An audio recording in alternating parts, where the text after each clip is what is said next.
Ya, selamat pagi pemirsa. Assalamualaikum warahmatullahi wabarakatuh. Akhirnya agenda syiar saya bisa diwujudkan di hari ke 20 Ramadan 1446 Hijriah, 20 Maret 2025. Ya, kebetulan ini saya rapih begini karena ada undangan bukber ya di sana di daerah Kramat Raya, dan kita jalannya nyantai aja karena saya naik bus TJ dan nggak ngejar waktu juga karena acaranya baru mulai jam 3 sore waktu Indonesia Barat. Tapi saya sengaja berangkat lebih awal karena untuk menghindari ada potensi kemacetan di jam-jam rawan. Karena tahun 2018 ya, saya pernah juga ikut bukber bareng aktivis 98. Ini juga bukbernya bareng aktivis 98 di Sahid Jaya di Sudirman sana. Aduh, itu saya naik gokar, macet. Jam berapa itu? Takut terlambat, saya turun di jalan. Nah, saya menghindari itu. Makanya jadi saya putus berangkat lebih awal. Teman-teman, saya tuh paling benci dengan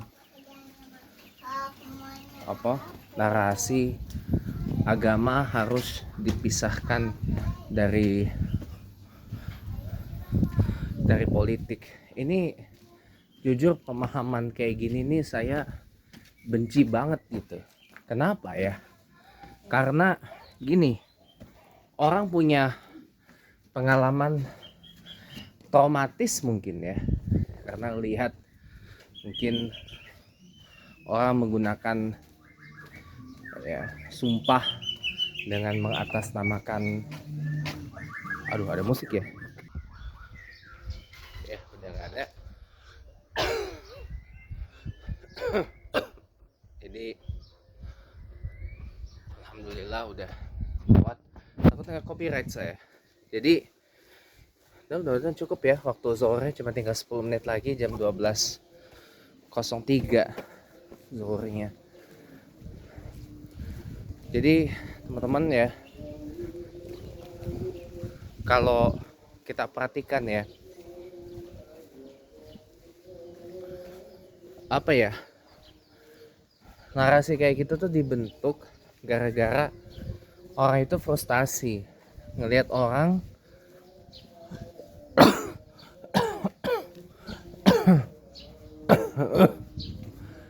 menggunakan agama untuk berbuat yang nggak baik.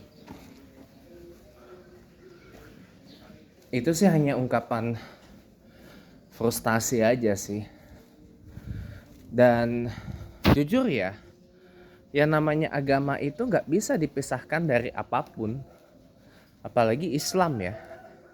Karena saya Muslim ya, jadi saya menggunakan pandangan dari agama saya aja, yaitu Islam ya. Islam itu sangat jelas loh konsep tentang mengatur semuanya. Islam bicara tentang ekonomi, bicara sosial, bicara keluarga, bicara politik juga, dan masih banyak lagi. Cuma yang salah, orang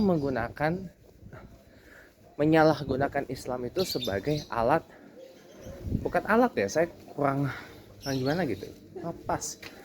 Tapi orang menggunakan Islam itu sebagai apa ya, dibilang komoditas, yaitu sebagai komoditas untuk mendapat sebuah jabatan.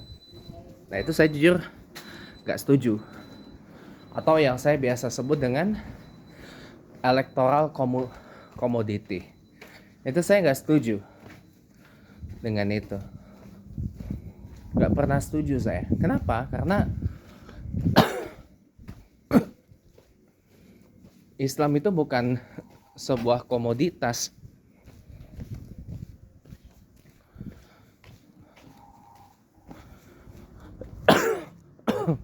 tapi sebuah panduan. Islam memandu bagaimana berpolitik itu dengan amanah, dengan jujur. Jangan dikira Nabiullah Muhammad Rasulullah Sallallahu Alaihi Wasallam itu hanya seorang pemimpin agama, seorang tokoh agama, seorang nabi dan rasul yang diutus oleh Allah Subhanahu wa taala. Tapi Rasulullah Muhammad Sallallahu Alaihi Wasallam juga merupakan seorang tokoh politik, seorang tokoh politik yang influensial, yang berpengaruh, juga seorang negarawan tulen, ya.